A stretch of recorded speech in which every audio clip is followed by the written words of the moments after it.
Right, folks, let's make a start.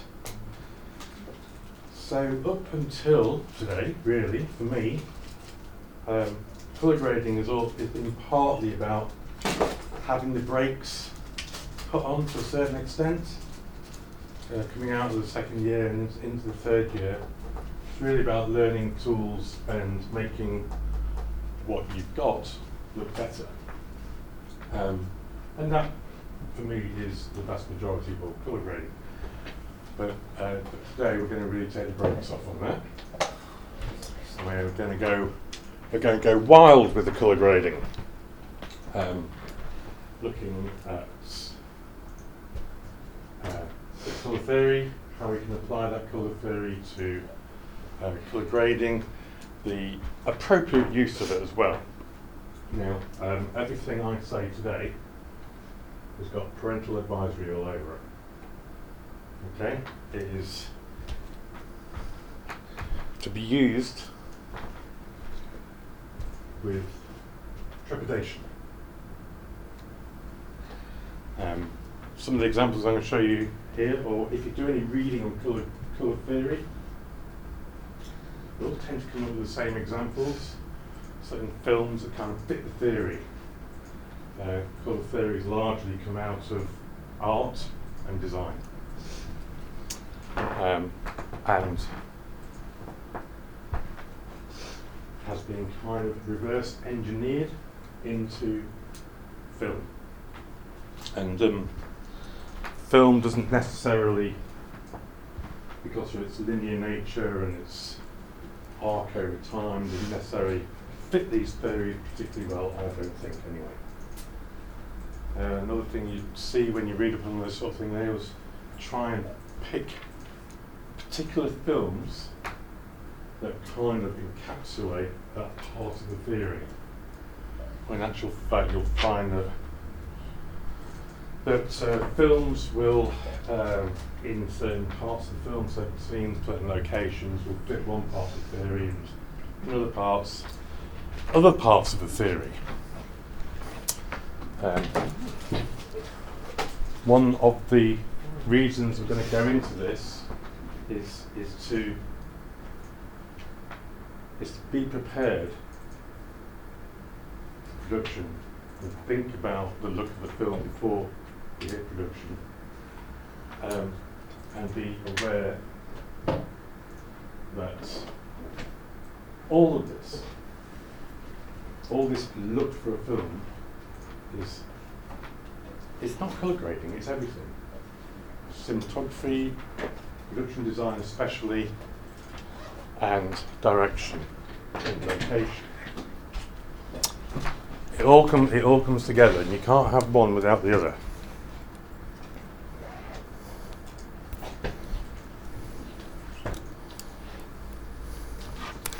One of the things I'm going to be coming back to, time and again, today's memory colours, which I believe I need to go full screen with this. There have been studies in memory colours. So in our mind's eye, what does an attractive image look like? In our mind's eye, what are our expectations of attractive image different from the reality? And this out there today is reality. It could not be more dull and boring. And consequently, if we were shooting something out there at the moment, we'd probably try and make that reality a bit less dull and boring. Stretching contrast out, trying to add a little bit of warmth into a very dull day.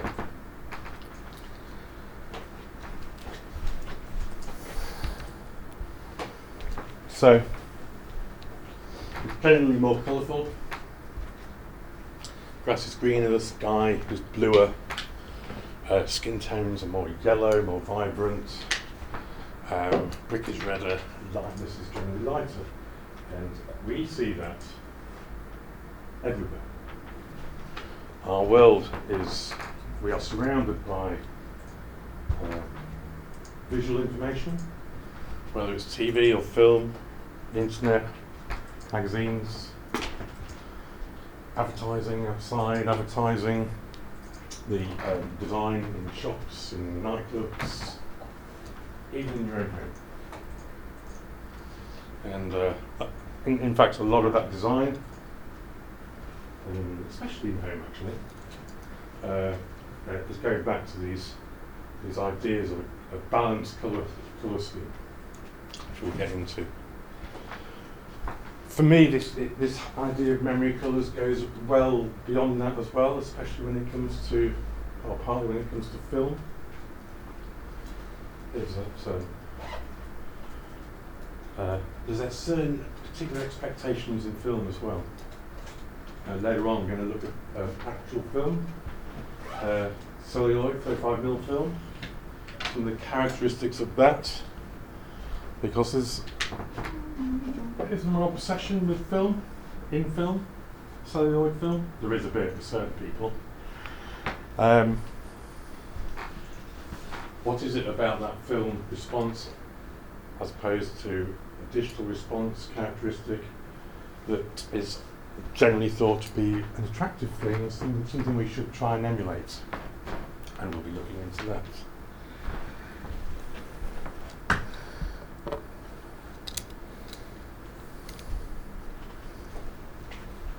Overall,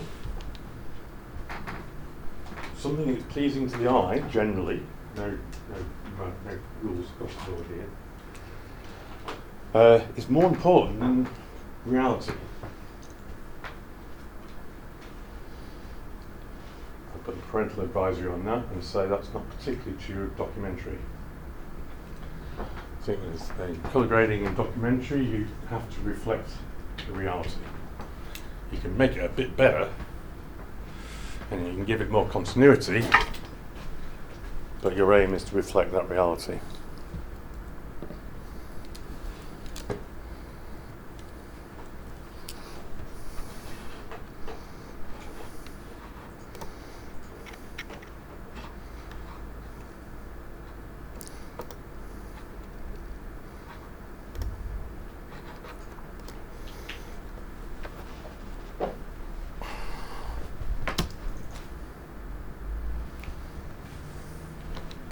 So we're looking at these colour schemes, we're looking at how colour can service the story, how it can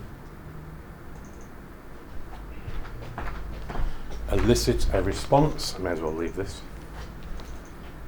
How particular colours, and again, there have been studies on this, how particular colours can elicit or amplify certain emotions. Wasn't long ago that none of this happened, or very rarely happened, up until really 10 years ago. Colour grading in film and in TV drama that was shot on film, it didn't exist at all in the way it does now.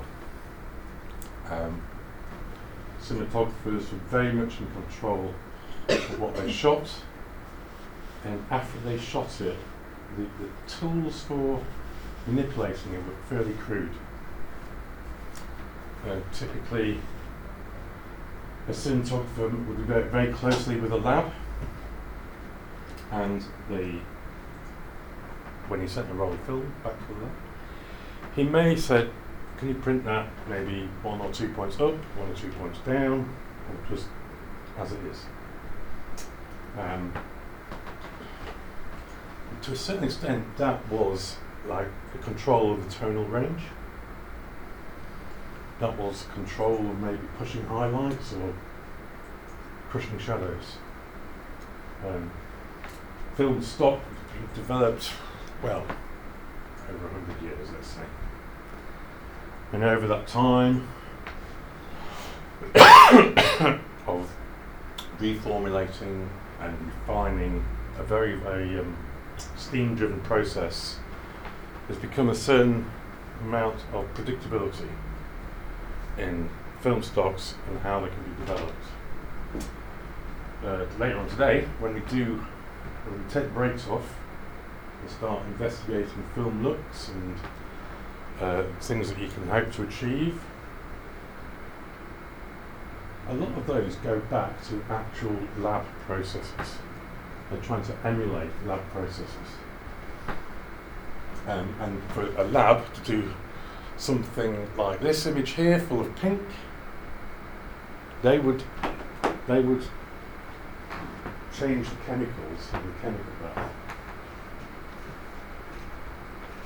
They'd probably just run off a few test strips of film and just fiddle around with the chemicals trying to achieve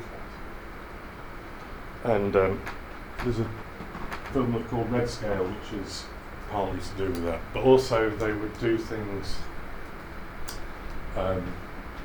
like develop the film out of sequence to get certain effects. Bleach bypass is an example of that, which we'll be covering. So,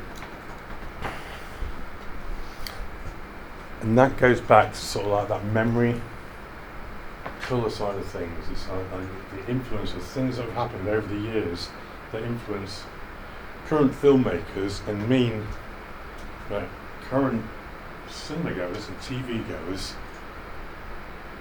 are happy to view images that have got no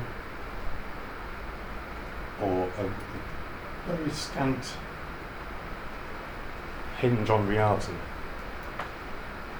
Because over time, cinema viewing has become a lot more sophisticated or manipulated.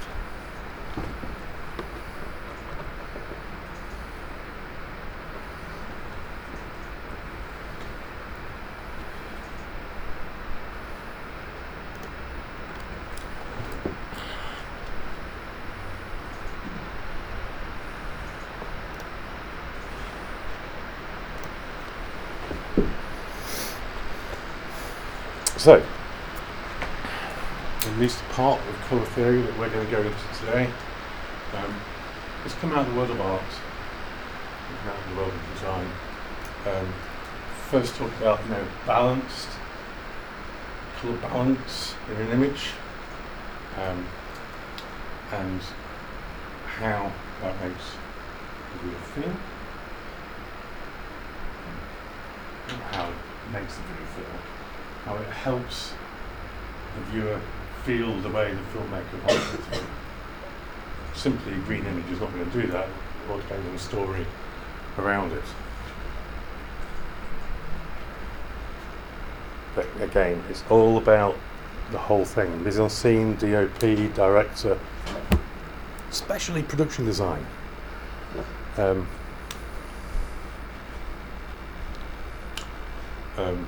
These are the sort of things we're going to be talking about. Monochromatic, that's just a preponderance of a single hue in an image.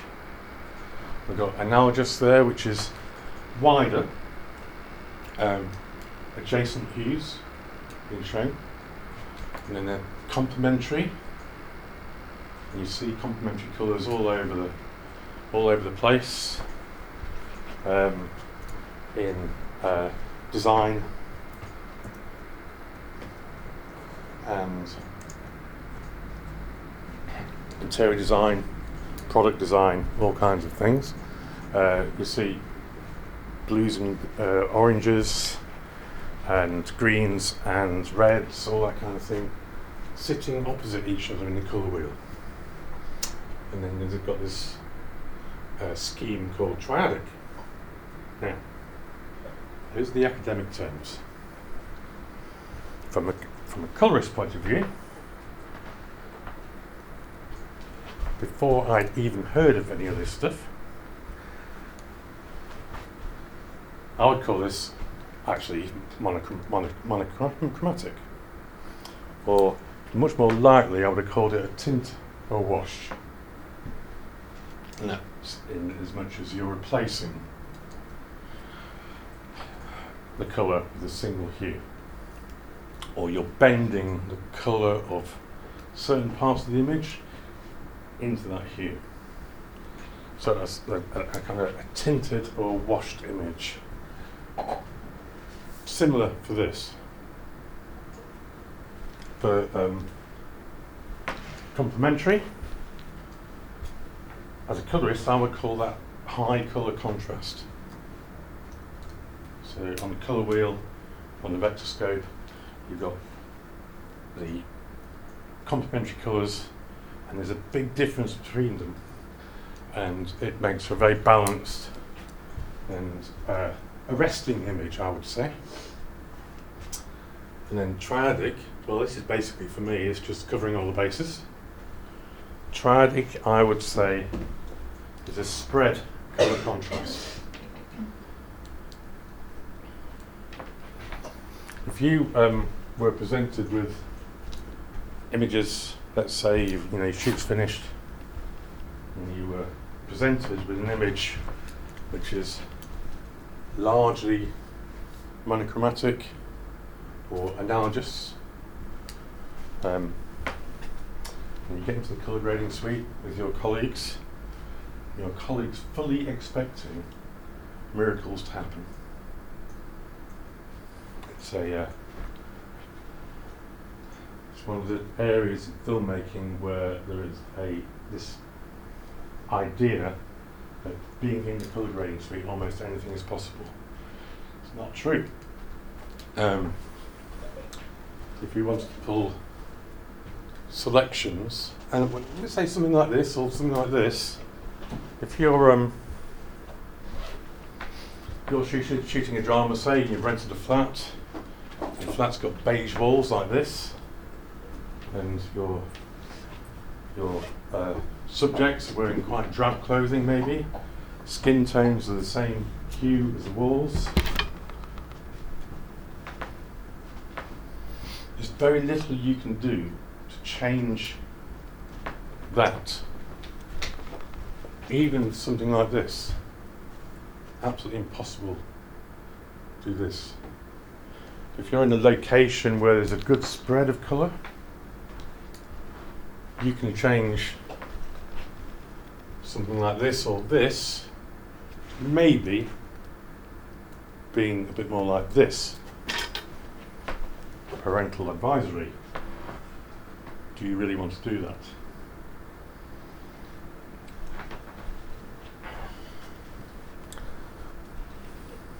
Maybe not.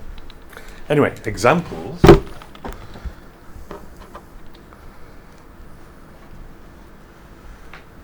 Of films. See if I've got monochromatic, but more relevant is that areas in films. The films referenced here are kind of more, they've chosen that route and the whole film is like that. But even if you look at something modern, say like Peaky Blinders, for instance, there are plenty of examples where they're using all of these colour schemes. But these are just examples where they've chosen a particular monochromatic view. And it's not unpleasant. It is not unpleasant. Underneath these images, there is something where I would call it spread colour contrast. So if you take the grade off these, it's just going to look like any other kind of, there'll be the tonal range and the colour range that would be going on there, and they very much forced this on there. So, I don't know if I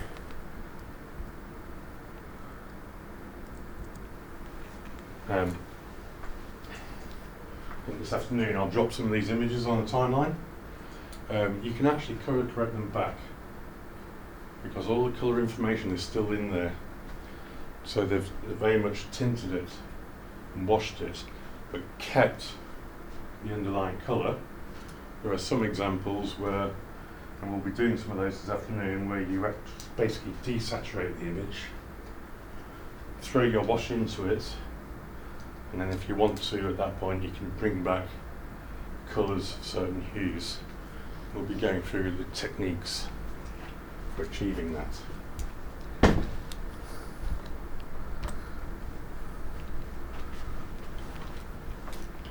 So the analogous ones, a couple of examples: Traffic, Children of Men, where they've gone a little bit wider in the range on the colour wheel, still keeping the colour in there, because you have to if you're going wider. But again, it's similar to the mono version, but with more range. A visual unity. And again, it's all coming out of art and design, this sort of thing. The kind of terminology used in it.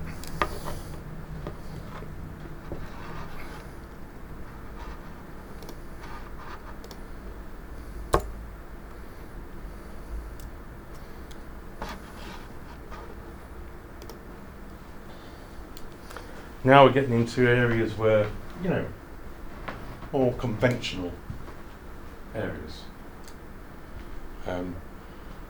This is where you can take your image, which may have a wide colour represented widely around the colour wheel, and you can change. You can take. We're looking at this here.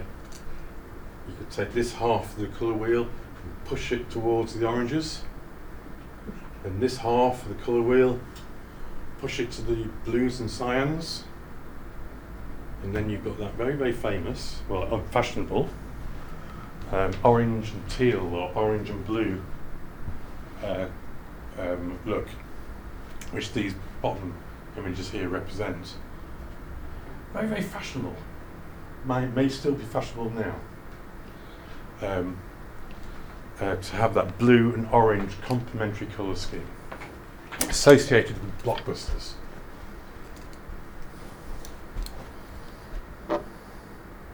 And this sort of thing is doable, you know. It takes time to bend the images into that. And once you've done that, it makes matching shot to shot a bit more tricky. It's much more of a painstaking process, a longer colour grades required. Anything where you're taking the underlying image and really manipulating it, and that might mean using multiple nodes, means that the complexity of colour matching goes up and the amount of time it takes to colour grade goes up as well.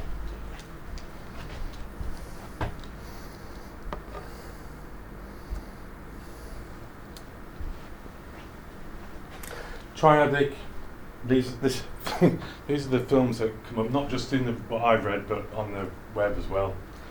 At this point, we're heading into a spread colour contrast. They've even got something called hexadatic or something, which is really covering all the bases. But we're heading into a situation where most films are really based on this colour scheme. And it's a colour scheme which basically reflects life, reflects reality.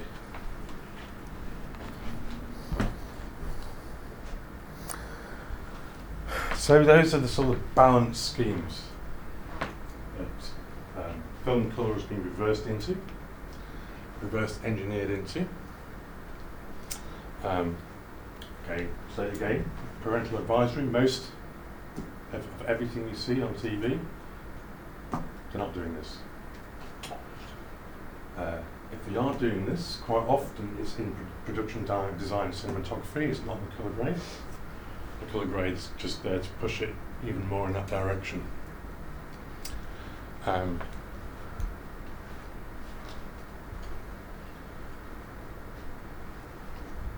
one thing that happens in colour grading is that when colour grading service to the story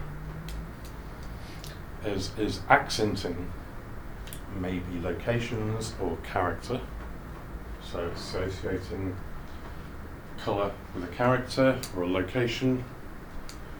Think about Lord of the Rings, a bit heavy-handed, at different locations within that world and their own colour schemes, sometimes lovely and green, sometimes really dark and brown or dark and green, sometimes desaturated. So it's the idea of certain colours or images or objects not fitting in to this balanced world of analogous, monochromatic, complementary, etc. Something that's sitting outside of that, thinking of something like, and it's not just about it's not about colour grade, it's about production design. Think about something like Kill Bill, where the yellow costume is very much associated with that, and that's really, really was in high contrast to the rest of the image. So it's quite often we'll use colour grading tools to help achieve this, although most of the time it's done in production design.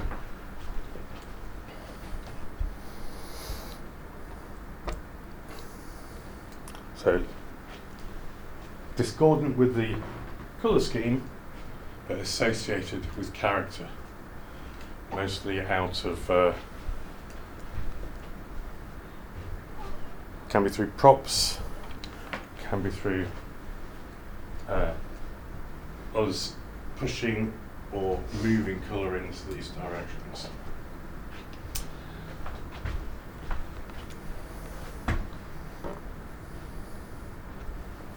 One thing that colour is used for a lot in servicing the story is pushing the colour arc.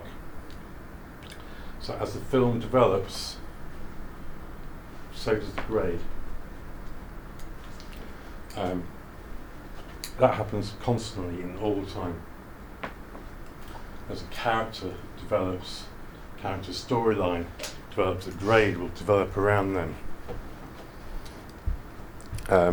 One recent example is Moonlight, which very much had these different colour themes running through the different stages of the film. But it's constantly happening in all kinds of projects. With what's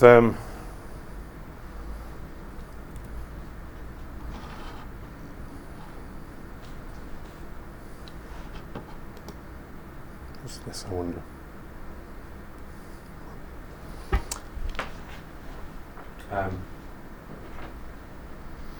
I'd say in short film it's difficult to make that work. And I've seen it time and time again. In the short film form, you don't really have time to sort of like develop that sort of transitional colour from one part of the film to another part of the film. It can work in some points, but I think it's something to be treated with care.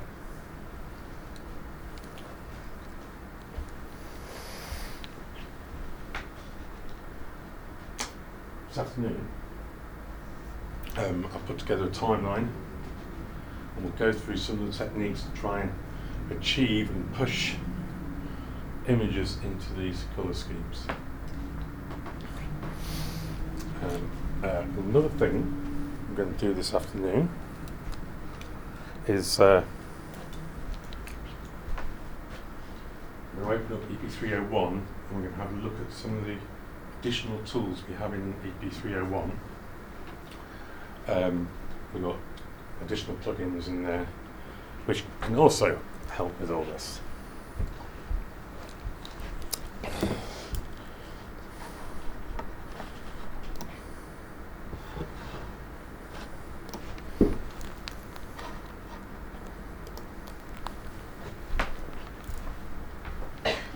Any questions on this small part of colour theory that I've been through.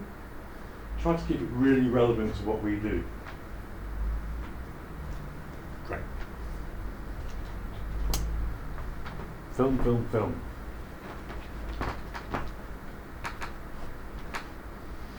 Well, so everyone's been shooting on film for up until the last 10 years. Feature films, high-end TV dramas, as the main reason for that is that film was by far technically the best in terms of resolution and colour.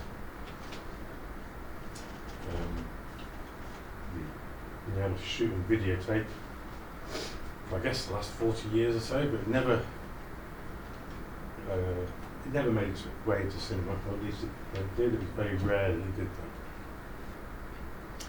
So we've got this long, long legacy of shooting on film, but also in addition to that, in recent years, and I'm saying recent years, I'm saying the last 3 years, there's kind of been a renaissance in shooting on film, especially in America, to the point where a collection of Hollywood studios have guaranteed Kodak a minimum amount of sales, basically to keep Kodak's film division from going bust. Whether they use it or not, film is still being produced.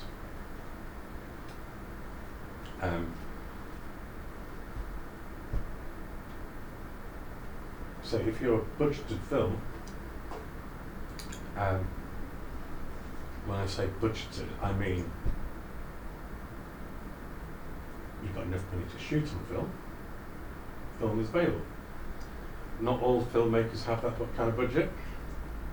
Not all filmmakers are particularly interested in shooting film. So film is expensive. Everything about film is a lot slower, more expensive. Visual effects are tricky because of the grain, and yet it still persists. And that's because of the aesthetic. It goes back to the kind of idea of memory colours is kind of what we're used to. It's in what we expect high-end imagery to feel like and to look like. And there's a lot of talk in colour grading circles about emulating film, but shooting on digital film. And there are plugins and lookup tables and all that kind of stuff to try and emulate film. So I just wanted to just talk about what are the characteristics of film.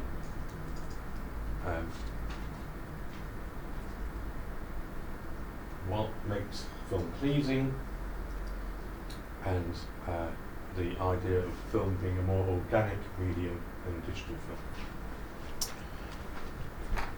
So, as I said, these film stocks, and I'm just going to highlight 4 here.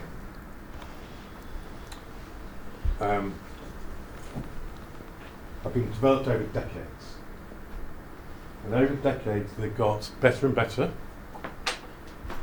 And by better, really talking about a more linear response to light. Film stocks which enable you to see deeper into the shadows and more into the highlights. And it's all been about an iterative process of improving the formulation. A lot of it is about trying to reduce grain, which is ironic really, because nowadays we just try and add grain. So this particular stock, Kodak Vision 5207, if we were to print that grayscale out, stick it on a stand, light it point a 35mm camera at it. Oh, okay. Before we do that, light it, point a digital film camera at it. We'd probably end up something like this.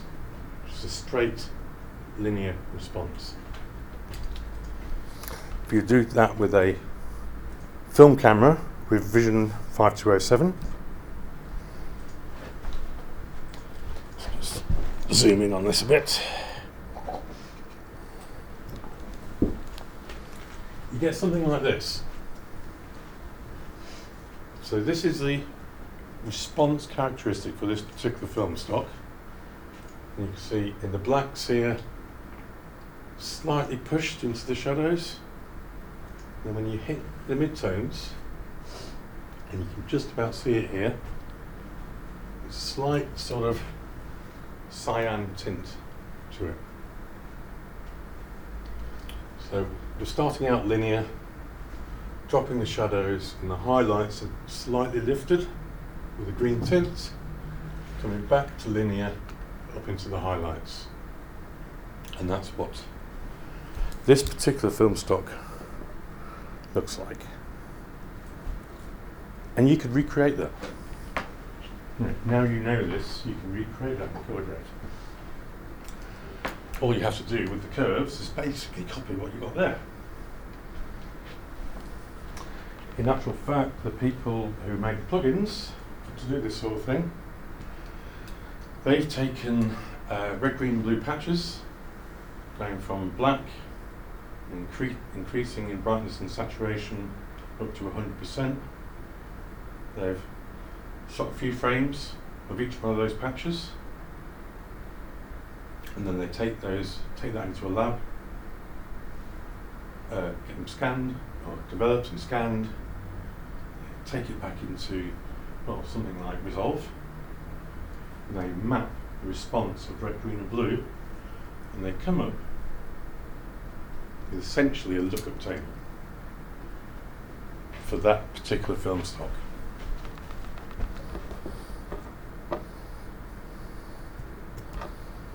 Uh, 5213, Kodak again.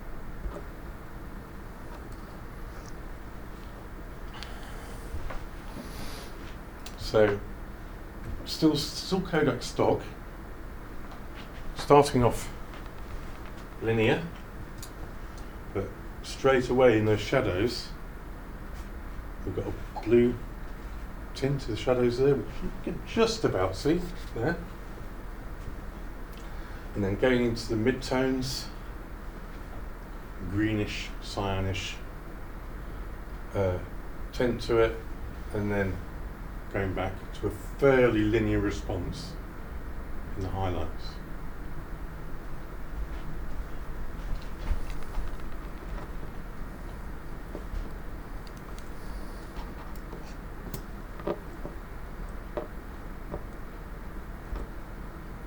This is Fuji 8543. Again, the film has its own characteristic. It's been developed over years. So DOPs would go, right, I'm shooting this film on Fuji, whatever.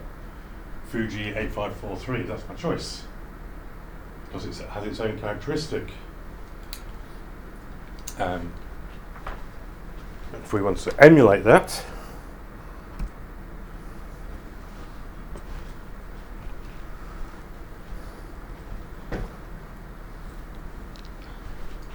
this is what we'd have to do to emulate it. So, shadows, slight pinkness in the shadows. Around about here, it goes completely linear. There's a crossover point just here, and then sort of bluey green, maybe orangey, not sort of orange, cyany type colour. A strange bump in the blues and the highlights. Then back to linear again. And you can just about see that going on in there. The reason I've chosen these stocks will become obvious soon. This is the last one, which is 8553.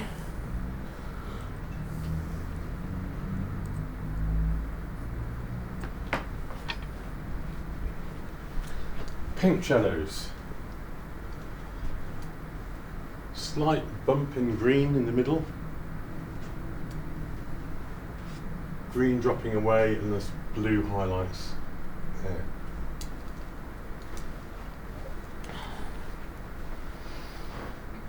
So, within the film industry, extreme nostalgia for shooting on film, a sense of loss that they're not allowed to anymore. A lot of people aren't allowed to because it is expensive. So a desire to try and emulate that. And so if you want to emulate this particular film stock, you just have to manipulate curves and something like that.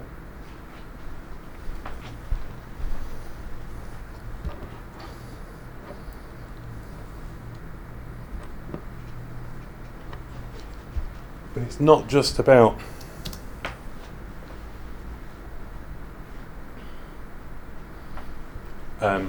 the actual response. There's the grain of film as well. Now, so you can go ahead and you can more or less manually create that response, or you can download these endless, just Google it, film emulation and lookup tables.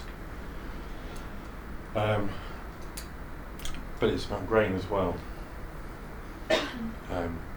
Also Google it, download film grain, endless clips of film grain. This being one of them, it should be moving, it's not, I don't know why. Maybe.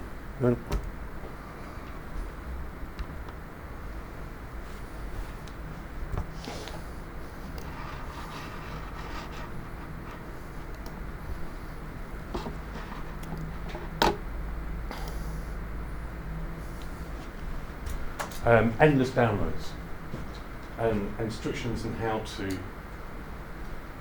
composite the grain on top of your image. Most of the time, so you've done your film emulation, you'll take a film grain clip and you use a composite mode to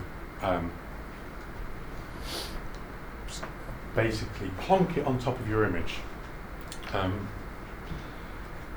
In actual fact, that's not really good enough.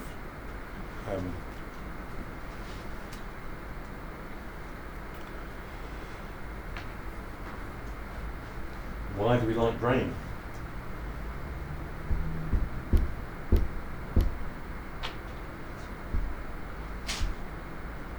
I don't know.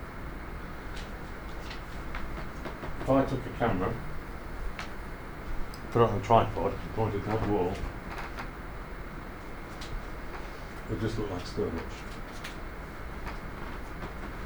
Nothing going on there. When I say camera, I mean a digital film camera. If I put the 35mm camera on that wall, there would be something going on there. And that something is grain. For me, that's really the whole grain thing. It gives your image an organic feel and it gives the image a bit of life that it doesn't normally wouldn't have if you shot it digitally. It is film grain. The intensity and size of film grain is dependent on the luminosity and the colour. So if you take a clip of film grain and composite that on it, that will not be realistic, and that is not good enough. So now there are plugins which will allow you to not only composite the grain correctly, but also will have the actual profile, the grain profile of these cameras. In other words, what they've done is they've taken the camera, they've shot it against something that's black. They've gone through all the grayscales up to white, and they've mapped the grain profile. So you can use these plugins to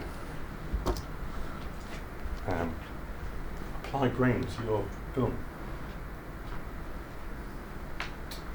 And the first time I did that, it was the easiest job I've ever had.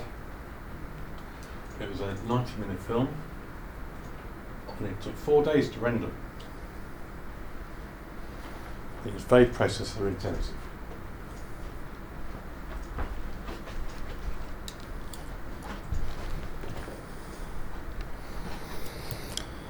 Okay, so I'm going to look at a plugin that we have here. Have any of you guys used the Film Convert plugin yet? That big fat no? Anybody heard of the Film Convert plugin?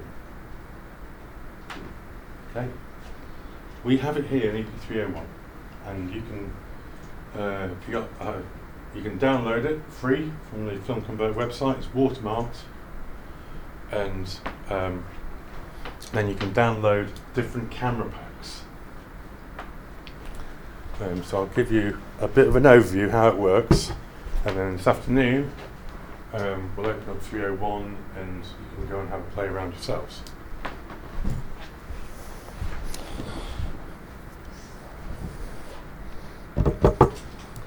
Give me a moment, I just need to locate my footage.